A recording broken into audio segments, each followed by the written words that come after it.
E3 is a huge video game conference, the biggest. I mean, we all know that, right? We all know it's the place to announce big new games, to announce your products to a huge, basically captive audience. It's basically the biggest chance you've got all year as a games company to convince people to buy your stuff. So what the f*** are Bethesda doing, wasting everyone's time with this shit?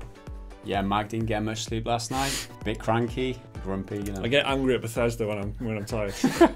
Bethesda are one of the few big non-console producing games companies to have their own conference every year at E3. They put vast amounts of time, money and effort into this every year. So it absolutely blows our minds that they would fail so hard to make any real use of it. Bethesda announced 2 new games at their E3 2017 conference on Sunday. We saw The Evil Within 2, a sequel to 2014's Resident Evil inspired third-person survival horror, as well as Wolfenstein 2 The New Colossus, a sequel to the 2014 FPS Wolfenstein The New Order. That's not bad. Wolfenstein is a well thought of game and The Evil Within certainly has its fans. Maybe not in this room. Oh, it was alright. Did you? Did you play it? Yeah, a little bit, yeah. Yeah, and me too. I played it a little bit and then that was it. That's our review. Official, pretty good game review. Played it a little bit and then decided it wasn't for us. But what else did we get? Well, we got a look at the Fallout 4 VR being played, which is being fully recreated in VR. We also saw Doom VR, which is basically a teleportation shooter that sees you mowing down waves of Hellspawn. There were new announcements on the Quake Champions, including a $1 million esports tournament and a nice looking standalone adventure for the Dishonored series called Death of the Outsider. It follows the character of Billy Lurk as she attempts to hunt down and assassinate the infamous Outsider. It'll be out on Xbox One, PS4 and PC on September the 15th. And there's another Morrowind expansion coming for Elder Scrolls Online, as well as some more DLC. So if you're a fan of any of these games, that's pretty good. There's a lot of little details about a lot of games. Some of them are a bit more niche than others. There was a lot of small nuggets of information. It was a very fast-moving conference at the very least.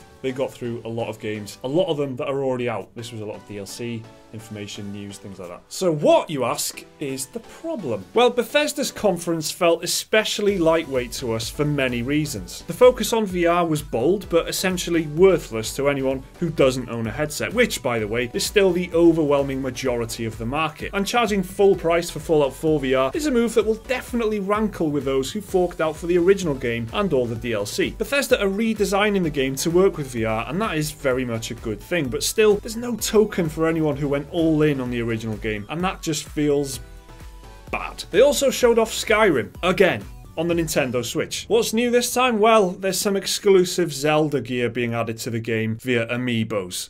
I downloaded that shit as a mod on PC 5 years ago. I don't know how much further this company can milk Skyrim before they realise that basically everyone has played it now, thanks. Talking of Skyrim, these pricks probably pulled one of the biggest dick moves of E3 so far when they tried, again, to push paid mods on us. As in, video game modifications that have always been free in every game ever. They want to charge money for them. So how are they doing that exactly? Well, their new Creation Club is essentially an in-game mod store for Fallout 4 and Skyrim Special Edition. And they kind of slipped this in like it was nothing. That's a shitty start for a shitty announcement. They never really spelled out that they will indeed be paid for, other than a small number with a currency symbol beneath each mod in the footage that they showed. A closer look at the new Creation Club website, however, clears this up nicely. Creation Club is available via in-game digital marketplaces in both Fallout 4 and Skyrim Special Edition and purchased with credits. Credits are available for purchase on PSN, Xbox Live and Steam, so it's paid mods. Well, Bethesda says no, they're not. Bethesda is basically trying to pitch this as little chunks of DLC that are created by them internally or with external partners. They're bug tested and will work with save games and existing add-ons. But the reality, as someone pointed out on Twitter, is an absolute joke. So yeah, there were a few things in this that annoyed me because they were anti-consumer. The fact that this is a trade show where you're showing off your games to your fans, your core fans, people who are staying up all over the world to watch this on live streams, people that have attended the event because they're really close followers of your games and stuff. And what you do is you say, hey, look, we want to charge you for mods and also Fallout 4 VR. You're going to have to buy that again if you've already bought Fallout 4 with all the DLC. All this kind of stuff is just, I don't know, it feels like, I don't want to say a slap in the face of your fans. It's not good stuff for your audience. And then when you try and slip it in as well, when you're just saying, oh, you can buy mods, by the way, and then moving on quickly to something else, it's not cool. What's funny is, I think they originally planned their conference to be like in like East Coast or something, it was supposed to be like 10 p.m. or something, but they pushed it back to like midnight, which is like 5 a.m. for us. So it's like they made sure everyone was as weary as possible, so that when they slipped in this information, nobody'd pick up on it. It's like a good day for bad news kind of situation. Conspiracy theories are one thing, but I don't see why not, because they're trying to like slip stuff past you in this conference, which isn't cool. And the fact that, you know, this milking Skyrim to death, you know, it was out in 2011. Okay, fantastic. It's coming out on Nintendo Switch. Wonderful. I'm sure, you know, it's going to be great playing that on the move and stuff like that. But this is another time that they've showed off Skyrim on the Switch, and there's no release date for it. There's nothing concrete here other than, oh look, you can have the Master Sword and the shield from Zelda and stuff.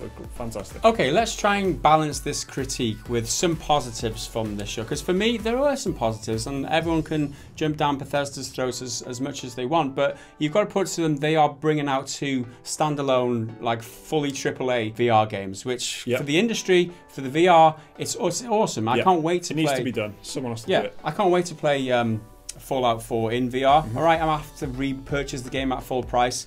Well, they're putting a lot of effort into it, and it's going to be an awesome. It looks awesome from the gameplay. They're redesigning it, aren't they? They're making it a VR game, which hats off, absolutely. Yeah. So that was a positive for me. The other positive was everything that they did announce is being released this year. So again, it's another kind of pro industry thing. So they're not like showing off a game that they planned next year or like late 2018, like Anthem for instance, like Q3 or something 2018. Yeah, it's a great game and all, but everything that Bethesda showed, it's going to be attainable within the next few months or next 6 months or so. So again, another positive from what I can see. But that kind of speaks to the kind of lack of ambition in it. That's exactly what I'm kind of complaining about, I suppose, is the fact that it's just like, oh, it's more sequels and there's more DLC and stuff. They can it's only short term. They're only showing short term though, and I like the way that they announced Fallout 4 and then released it within 3 months later within that. I like the way that they did that. And I don't know if that's Bethesda's policy all round. Is maybe they've got some awesome games coming up next year, but they don't want to show them this year. Maybe that's the case. And I'm Fallout 5, for example.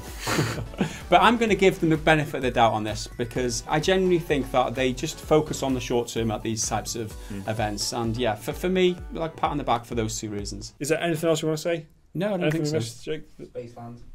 Yeah, that's coming. Spaceland. Starfield. Starfield, yeah. Spaceland. Whatever. Oh. Do you know what would help? For someone who's been calling me a dad for so long, that feels amazing to hear. Hopefully, I'm not letting that one go. I'm not letting that. Spaceland is one of the best named dad games I've ever heard. Thing ever, isn't it? What's that game you want? Spaceland? Spaceland? It's because of the amusement park, and I thought, what would you call a space amusement park? Spaceland? Why am I here?